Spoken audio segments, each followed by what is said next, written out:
Good evening and welcome to our evening here at the monastery. We made the video earlier today and I'm running the camera myself now. That's why you see the little break while I walk between them.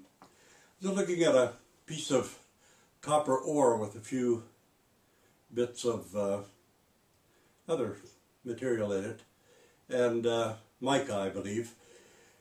Somebody, a Romanian fellow, had brought to me from northern British Columbia, from up around Fort Nelson. He's a geologist, and we have quite a few discussions on it, so to add to my collection. Today I want to talk a little bit more about the first axial period. This is probably not of interest to many of our viewers, but some might find it a little interesting. The reason I'm discussing it is because I've put forth the theory that we're in the second great axial period, and I wanted to discuss the first axial period a little, because it was during the first axial period that the overworked use of paradigms, I apologize, the paradigms for the formation of society and culture became religion and philosophy. The Indo-Aryans have been the focus of my discussion because we're starting in that part of the world because it was so greatly significant in the formation of religious systems. Zarathustra was probably, so far as we know, the founder of organized religion.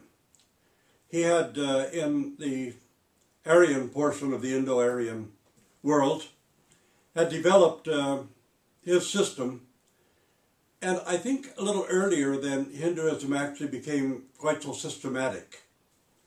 So between Hinduism, though, and Zarathustrianism, between the Avestas and the Vedas, we did find the development of really organized religion. We'll find a really striking example of this when we go further west and come to Egypt. But right now we're talking about Zarathustra because he had such a profound effect that comes down to our modern age. And to a certain degree the Egyptians did too, but I think really we have to give Zarathustra so much credit for the formation, because he was really, so far as we know, the first true monotheist, although he did have a dualistic system, which we'll touch upon. Now, religion didn't come sort of to everyone, the whole religious concept. Hinduism became so steeped in its ritual that it became almost like deal-making with the gods. And in a certain degree, a lot of religion has been shaped that way by people who have practiced it. There was, by 600 BC, something called the Charvaka movement, or Charvakas, in India. It was an offshoot of Hinduism, but Charvaka was really an atheist movement, a movement of skeptics. The Charvaka believed that only the things which were readily perceptible to the human senses were real, that there was nothing after death. This life was the sum total of all that we had. So we should enjoy it as much as possible whilst striving to avoid pain and suffering to the greatest degree possible. This is common that this kind of a movement would develop, and it's certainly strong in our world right now. Charvaka did not fare too well in India, however. The skeptical movement sort of evaporated over a period of time, and perhaps will in the West as well now today. The last thing I'm going to say about India now, because we're not going to need to discuss Buddhism and Jainism very much, because they're all concerned with the same questions. And what we've been establishing here is the great human questions that really motivated the axial era. This huge transformation or change in the way people think, the way societies were structured and organized, and how people like Zarathustra in particular took the ancient mythologies and used them as more as metaphors for moral ethical systems, or moral ethical aspects of it, and took the stories, and much in the same way that the Bhagavad Gita and others will do, with stories that went into India with the Indo-Aryan migrations. It's probably worth mentioning, though, that Mahavira, the Tirthankara, or bridge builder, the founder of Jainism, had some concepts, theories, that are similar to those of the atomists that we'll find when we get over to Cappadocia and to the Hellenic world. And that's just worth bearing in mind and making a note of, that we'll discuss a little later. Because the huge exchange of ideas that move between all of these centers, partly, of course, because of the great empires. The influence of Zarathustra can be credited in part to the Persian Empire. The ideas of Zarathustra to take all of the pantheon of gods and reduce them to the level of angels, leaving only Ahura Mazda as the supreme creator god. Now, the question of good and evil, where did it originate? What is the meaning of it? How do we respond to it? This was a huge question that drove the philosophical and theological thought of the Axial era. Zarathustra created a kind of dualism. We don't know for certain to what degree he considered Ahriman, the evil one, to be an actual deity, or whether he considered him more on the level of Satan. In any case, Ahriman becomes Satan in a later thought in theology. Now, the clash between Ahriman and Ahura Mazda, the struggle between good and evil, is given a kind of ritual presence by Zarathustra, and this makes it easier for people to absorb both the concept and also the concept of the struggle within their own lives between good and evil. Usually light and darkness are used as the metaphors for good and evil. They certainly were in Egypt with Horus and Set. But the idea of darkness, of course, was very dangerous. You went abroad in the darkness, you encountered wild beasts who were hunting for food, and you were on their menu. Also, you could stumble, you could fall, you could lose your way. All kinds of negative things could happen in the darkness. In the light, you could see what was really around you, and your perception was better and clearer. So light and darkness became metaphors for good and evil. And also for truth and untruth, for bad deeds and the light that shines into the bad deeds and illumines them. And this we owe to Zarathustra as well. Now, whether it developed completely independently in Egypt is unknown, but we'll get to that when we talk about Egypt later.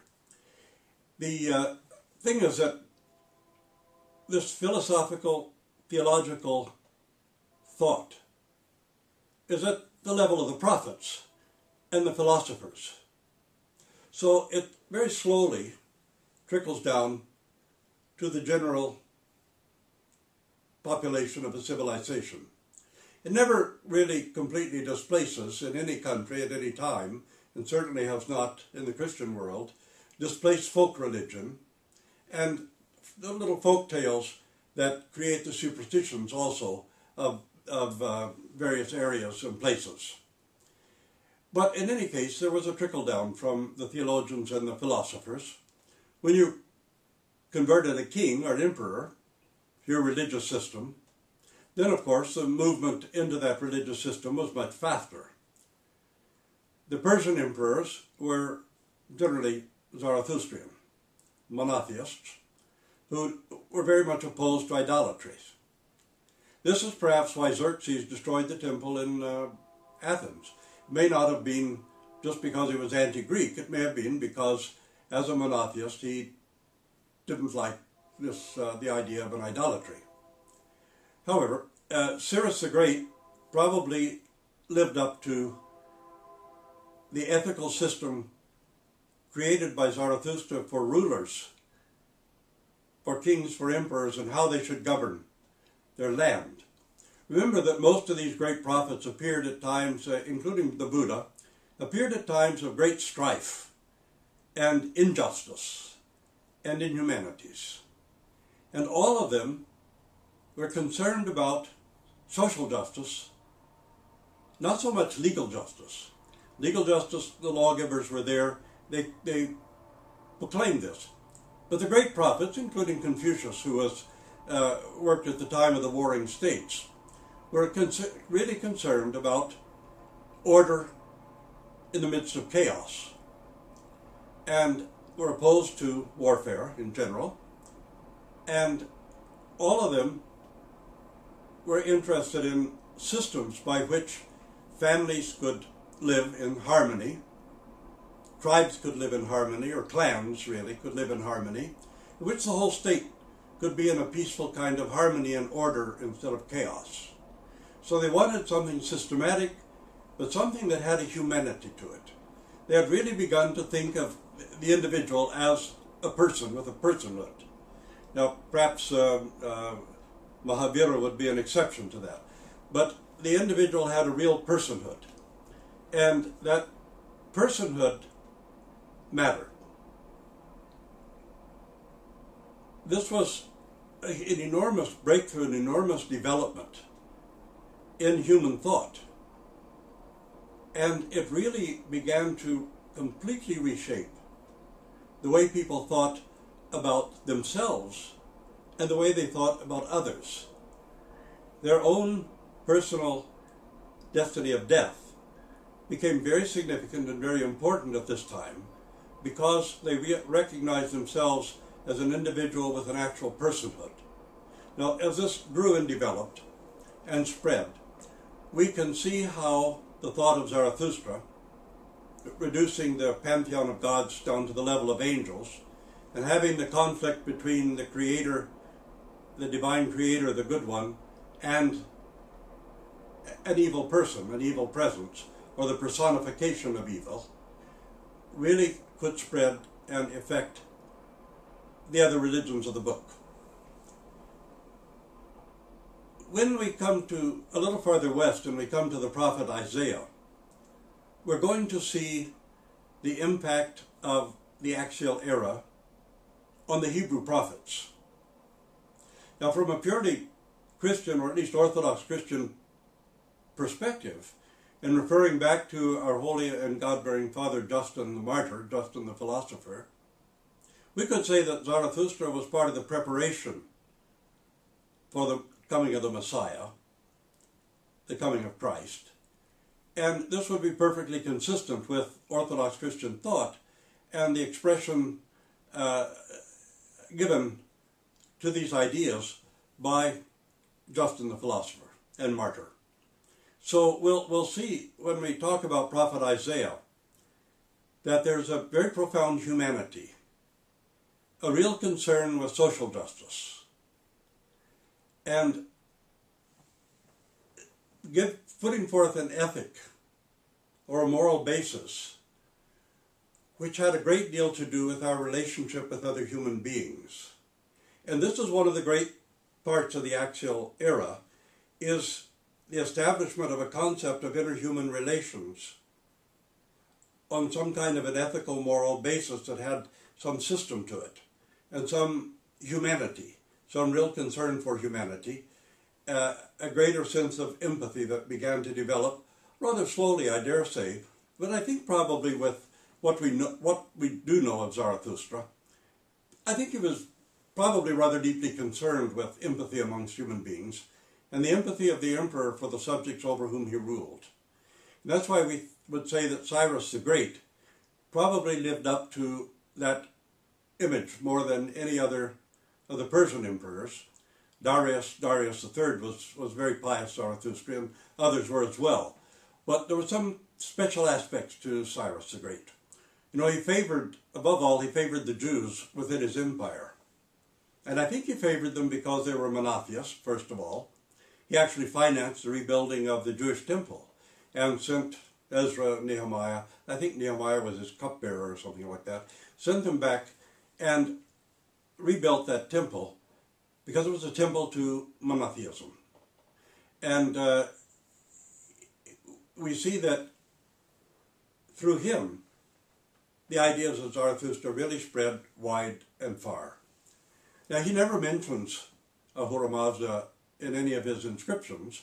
He doesn't mention anything particularly religious in any of the inscriptions that he left behind, but we can see from his actions and how he actually did favor the Hebrews, the Jewish people, and the Jewish religion, that he must have appreciated their monotheism. So we can see now how these shifts in the Axial era give us philosophy and religion as the motors for the development of all that began to follow in this Axial era. Both religion and philosophy were concerned with the relationship between human beings and the relationship between human beings and eternity. Now, obviously, very different solutions were arrived at. Reincarnation for some, resurrection and reward or punishment for others, and everlasting life within the framework of Zarathustra and the Hebrew prophets. So we see this great transformation that when people are faced with the question about death, they begin to look for some kind of answer to the meaning of death, just as the meaning of life. And this helped also to transform human thought. The ideas of social justice were very profound amongst the prophets of this era, not necessarily the rulers, but the prophets themselves. And this is the one thing that they taught. And much of the philosophy of the era picked up on this as well. And we'll find that something very different takes place in the Hellenic world, where mathematics becomes a part of a religious system, and where science begins to develop, because in Miletus and these other areas, beginning probably with Thales, perhaps he had a teacher, Thales had a lot of connections throughout the whole world, as far as India at least, and he was looking for cosmic answers. Answers to permanence and change were among the central features of the early Hellenic philosophers, the pre-Socratic philosophers. And because they were interested in permanence and change, they began to look at the world and at humanity in a way that would develop a scientific idea and lay the foundations of science, but also lay much of the foundations of European philosophy, at least through the 1800s, into the early 20th century. And they didn't exist in a vacuum. They didn't teach and think in a vacuum. They had drawn ideas from the Persian Empire, from India, and merged these ideas. But you see something rather different in them. And we'll discuss this a little later. I have, or will put online on our website, a little study I had done on the pre-Socratic philosophers and how their thought developed science. But you hear some things that sound a bit like something that came from India. You hear the idea that you can't step in the same river twice. And you see the ideas in India as well, that about the one, about the ultimate, about the Brahman. And you'll see this again in these pre-Socratic philosophers who begin to talk about the one. And perhaps this is where the altar to the unknown God comes from, because they were also developing toward a sort of monotheistic thought among the Maiditan and the other Hellenic philosophers. And when you have this one, and on the other hand, you have the idea of the singular, or the one, or the ultimate, or the all. More in Hindu, it would be more the all. And among the early Hellenic philosophers, it would be the one. But the all and the one are somehow have a connection. And you can see how throughout this entire area, and into China, and particularly after the rise of Manichaean Manichaeism, where a lot of the ideas of Zarathustra traveled with the Manichaeans, and also Hindu ideas and Buddhist ideas, which were incorporated into Mani's system, went into India and actually affected the Tao and other thought in India, in China. So this movement was really universal throughout what we would call the civilized world. And this is going to be rather important in understanding what I call the second great axial period. Now, we'll only spend 2 more broadcasts on this at some kind of random thing. We'll talk about the Miletan school, we'll talk about the prophet Isaiah, and a bit about the Egyptians. And then we'll move on to the second great axial period. And in the second great axial period, we're going to see that religion and the old style of philosophy are no longer the driving forces, no longer the paradigms. There's been this enormous paradigm shift, so that we're looking at a completely different force and a different kind of motivator within our society and our culture. And yet at the same time, the concept of personhood and the concept of humanitarianism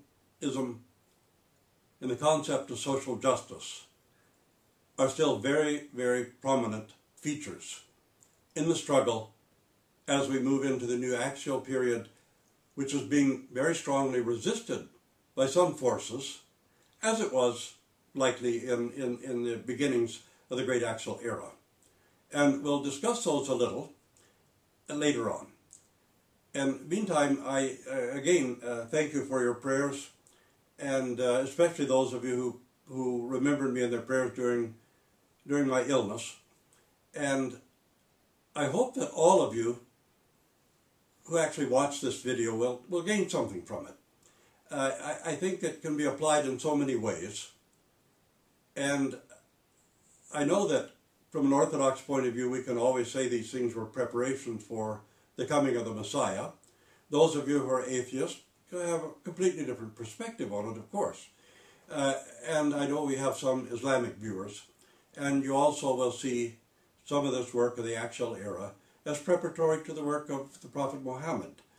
But however you look at it or view it or see it, I hope we give a little bit more understanding to what shaped our modern world and to the great importance of this axial era and really the magnificent minds that thought and searched through these great human questions.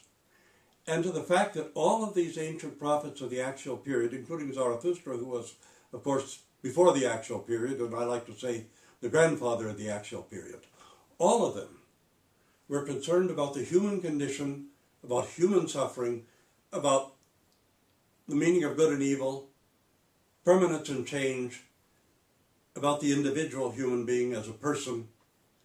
And all of them had a deep sense of social justice, and that justice must prevail in human societies and between rulers and the ruled and between other human beings. The development of the caste system in India was one of the great tragedies and remains a tragedy in India, and it shows how this deep concept of social justice really broke down in the Hindu system and would have been taken up more by the Buddha and perhaps by some other thinkers, Mahavira and others. So thank you so much for joining with me in this study. And I do welcome your questions and comments. And I realize that many of the viewers won't be particularly interested in this subject, but in any case, we're going to offer it in this discussion series. So thank you and God bless you. Thanks for joining us. And you'll have to excuse me because I have to walk over and turn the camera off. And I'm not sure I can edit that section off the film before I upload it. Thank you very much. And I do appreciate hearing from all of you.